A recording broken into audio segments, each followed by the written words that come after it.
बिस्मिल्लाहिर्रहमानिर्रहीम। नाज़रीन सामीन अस्सलाम वालेकुम। मैं डॉक्टर मंजूर समले का सर्जन अल-शिफा हॉस्पिटल बहावलपुर से बोल रहा हूँ। मैं आज आपको ये बच्ची का केस दिखाऊंगा।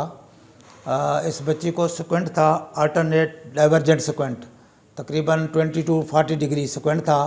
नियर के लिए 20 था और फार के लिए तकरीबन 40।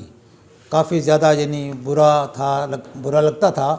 40 डिग्री स्क्वेंट था बाहर देखते हुए, दूर देखते हुए। तो इसका हमने ऑपरेशन किया, इसको तकरीबन 7 दिन हो गए पूरे। तो आज आप देख सकते हैं कि माशाल्लाह इसकी आंखों का बैलेंस ठीक है। बेटा सामने आप देखो, सीधा उधर। तो माशाल्लाह बिल्कुल बैलेंस बराबर है और बच्ची बहुत खुश है माशाल्लाह। तो ज़ाहिर है पहले तो स्कूल में जाती थी, इसको परेशानी होती थी, बच्चियाँ भी तंग करती थी, लेकिन अब माशाल्लाह खुश है। तो बच्चियाँ क्या तंग करती थी आपको पहले? तो अब माशाल्लाह खुश है, ठीक है।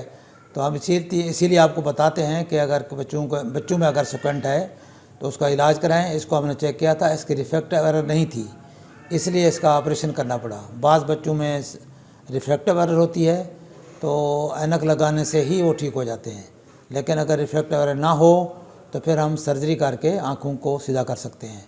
तो ये आपको मालूमात देते हैं ताकि आप ये मालूमात दूसरों से भी शेयर करें, ताकि ज़्यादा से ज़्यादा लोग इससे फ़ायदा हासिल कर सकें। अस्सलाम वालेकुम व रहमतुल्लाह।